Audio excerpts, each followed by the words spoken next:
So today's an interesting one. I'm going to speak about how I let a dice decide some decisions for me for a whole week. Now, I didn't let it decide all decisions, but if there was something I was unsure of that I didn't feel like I could make a comfortable decision, it decided for me and I followed it.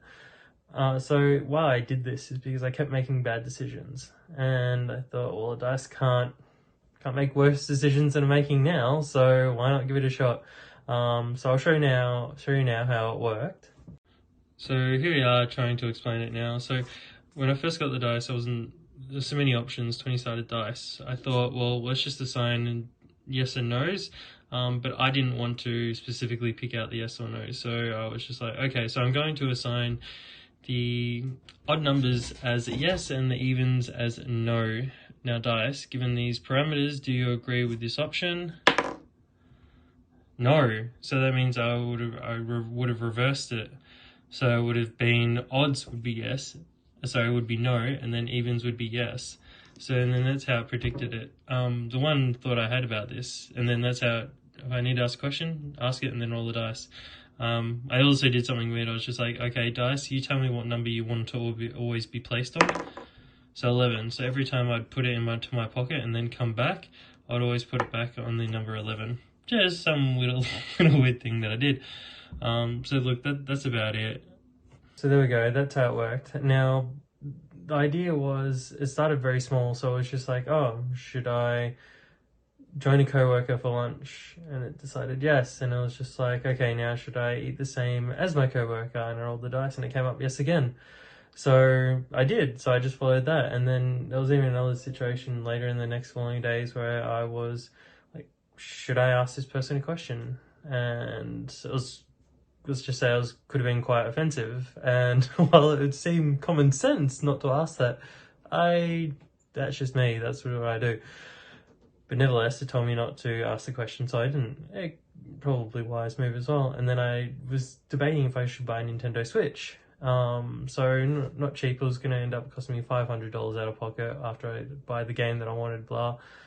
And it was, it's going to invest time because I'm not just going to let it sit there and do nothing. So it was a big thought. And I just realized that I'm not making the decision. I was still, even once the dice came up, yes, buy it, I was still quite uncertain if I should or not.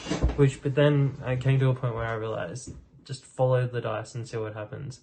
Then one of the next big decisions I made, given the way I feel, I don't like interacting with people generally, or especially in group settings. So they were doing Christmas decorations at work, and I wouldn't have usually volunteered to do this, but I asked the dice and it came up yes. So then I got involved. Now I did very small amounts, but then something strange started occurring. I actually wanted to participate further. Like, I wanted to help and be a part of the team and do a good job, especially because some of the other co-workers were taking it very serious and they wanted to do well. So I thought, well, why can't I chip in? I'm not doing anything.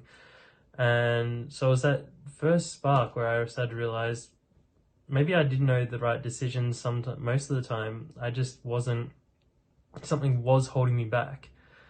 So that started then, and then that was the biggest pivotal point for the decisions that the dice made.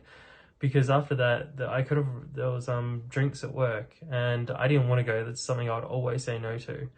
But I would have let the dice roll, but I realized I knew the correct decision. I didn't want to go, but I knew the correct decision, so I went. And so the whole idea is, what this actually has taught me is that even sometimes you may not want something or to do something, yet you know it to be the right decision, or the benefits outweigh the costs, yet even something might be holding you back, and you might be aware and you might not be sometimes, but just to give it a shot.